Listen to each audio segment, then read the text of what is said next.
Hello friends, आज हम बात करने वाले हैं income tax return verification process क्या होता है और उसका टाइम लिमिट क्या होता है, उसके बारे में हम आज बात करने वाले हैं। ई वेरिफिकेशन करना is as good as important of filing the income tax return, because अगर आपने इनकम टैक्स रिटर्न वेरीफाई नहीं किया तो आपका इनकम टैक्स रिटर्न जो भी फाइल किया हुआ, even though it is filed within the due date, it will be invalidated. Income tax return का वेरिफिकेशन आप दो तरीके से कर सकते हैं। पहला तरीका है, अगर आपके आधार कार्ड पे जो मोबाइल नंबर लिंक है वो आपके पास अवेलेबल है तो ITR फाइल करने के बाद ई वेरिफिकेशन आपके आधार लिंक्ड मोबाइल से कर सकते हैं।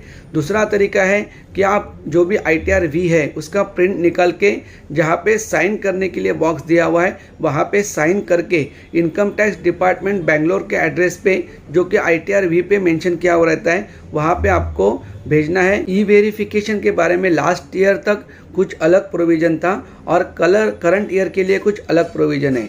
लास्ट ईयर में ये था कि विद इन 30 डेज आपको ITR वेरीफाई करना है या ई वेरीफाई करना है, but government, the income tax department recently issued a corrigendum to the notification number 2/2024. Corrigendum is nothing but a supplementary document to the original document. अभी हम बात करते हैं कि ITR वेरिफिकेशन का टाइम लिमिट क्या है for the ITR V of the financial year 23-24 with respect to assessment year 24-25। आपको ITR फाइल करने के बाद within 30 days you are suppose to e verify और verify your income tax return. अगर आप with in 30 days भी नहीं कर पाते e verification, then also you have chance to verify till the 31st July. अगर आप 31st जुलाई तक भी करते हैं ई वेरिफिकेशन तो भी it is created well with in the time limit.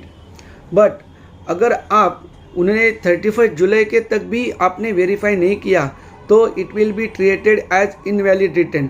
So be careful, e verification या वेरिफिकेशन प्रोसेस कंप्लीट कीजिए, अदरवाइज आपका इनकम रिटर्न इनवैलिडेट हो जाएगा and invalidate means it is as good as not filed. Thank you.